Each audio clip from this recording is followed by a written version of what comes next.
Hey, what's going on, man? This is Grimmy here. Got a little gameplay on some hotel with some hardpoint using attack 56 and rank play solo queuing. Side note, I don't like solo queuing. I don't. Solo queuing can be such a pain in the ass at times, but hey, you gotta do what you gotta do. But we obviously won the match, but it's just some matches you're not gonna get, and some matches you are gonna get, if that makes sense. But here, I'm not obviously here to talk about the solo queuing or my gameplay or anything like that. I'm here to talk about something more on a serious matter, which is the cease and desist letter sent out by Activision to those little small organizations called SM2 and X Labs, and possibly even more of those guys.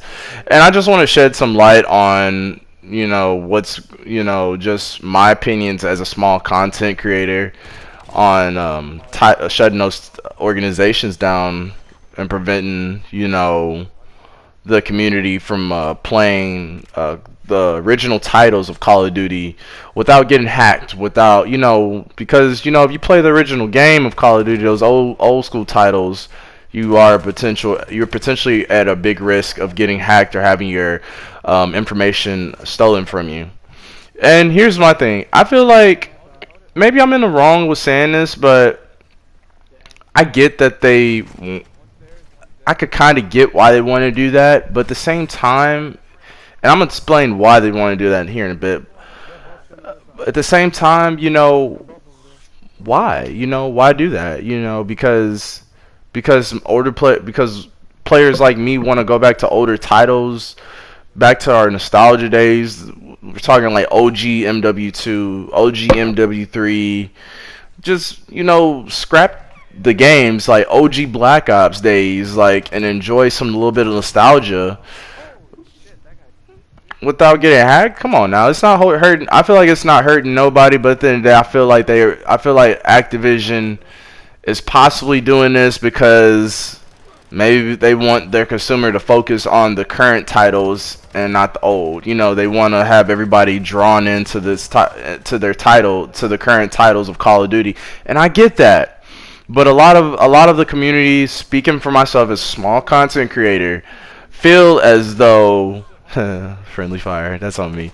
But feel as though like we haven't had a good, matter of fact, a decent product in probably like a couple of years. Now you guys can debate me on that, but we haven't had a good decent product in years. I say this: Modern Warfare 2019 was decent. Cold War was probably like the best product we've had since maybe Black Ops 3. And I'm not even a Black Ops type of guy. Like, I'll still play it, but I'm more of like on the lines of Modern Warfare, like more on the Infinity Ward side. Even though that I feel like everybody's dropped the ball, in my opinion, in my eyes. And this is just me looking from the inside in the bubble. I don't know what goes on in developers' world. I don't know what goes on in the office of Sledgehammer, the executives. I don't know what goes on in those meetings, man. But I can tell you this, and I'm not speaking for the community. I'm speaking for me, myself, Grimmy, and a small content as a small content creator. From what I've seen, it's been It's been an inconsistency. It's not the same anymore, and I feel as though why the community wants to play with these smaller organizations that are producing safe programs like the old school Call of Duties without hackers, without having your information stolen, which is a great idea. If anything, I feel as though Activision should be siding with these guys and trying to like talk business, if that makes sense, instead of not send out cease and desist letters. I mean, I feel like all that's gonna do is like, how do I say it, drive the community down in a way, because the only reason why the community is probably came back to the playing this game is because my COD ranked, which is like multiplayer ranked, and Warzone ranked. It's got like, and it was a great idea, you know what I mean? it's a good idea to make content on, and not only that, it's a good way to play tournaments and just start getting everybody wrapped in. Me personally, I haven't played this Warzone 2 since probably I think the game came out, and it just wasn't my thing. Like, it's not like the old school Verdansk feel. You know what I mean? I just don't like the mechanics of it. Maybe I'll give it a go with Warzone ranked here in the future or something like that. But me, I'm just not feeling it. But back to the subject of matter, I just think it's very pointless to send out cease and desist letters to shut down S2, SM2 or whatever, or X Labs, and potentially more of these small programmers that want to produce a piece of good content out there without for people to play on, to say if they don't want to play the current Call of Duty titles, they want to have that feel of old nostalgia days back, which is definitely understandable. Me personally, I can't play it because I don't have a PC. If I do, please, if I can play it on a PS4, please reach out to me. I would appreciate that. I would love to quick scope some motherfuckers, the original Intervention. But it's just pointless. Like, all we want to do is just have fun. And I feel as though, Activision in a way is kind of taking that away from us. Man, I've seen so much shit on Twitter, like hashtag fuck Activision, or people coming up with tweets saying now my shit got hacked because I played the original Black Ops 2 or whatever, just to stir the pot.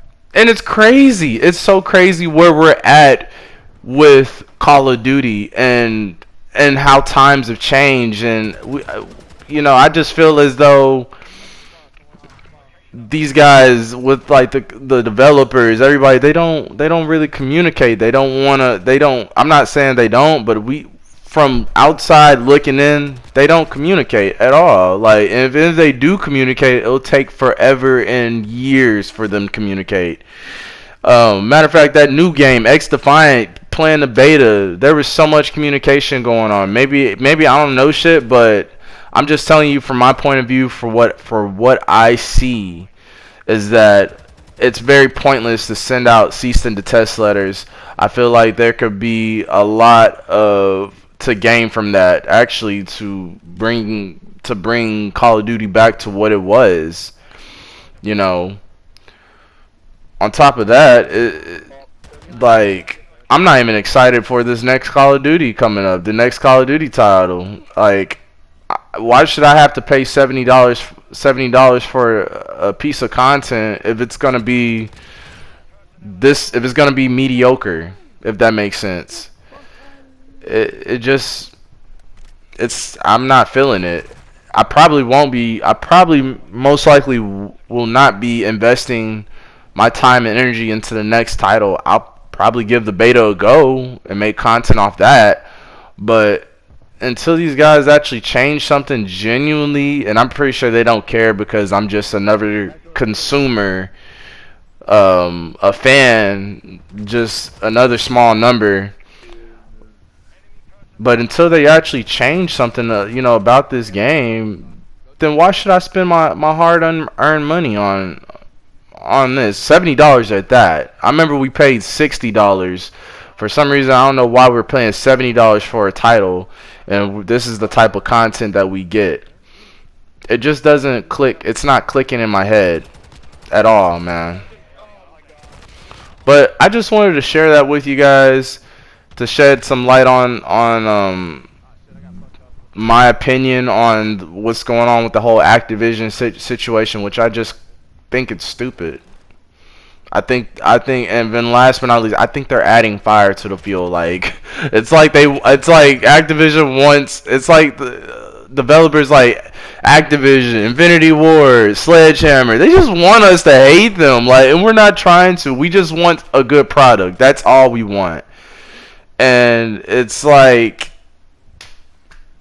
they listen, but they're just like, yeah, we hear you, but we're not going to do that type shit.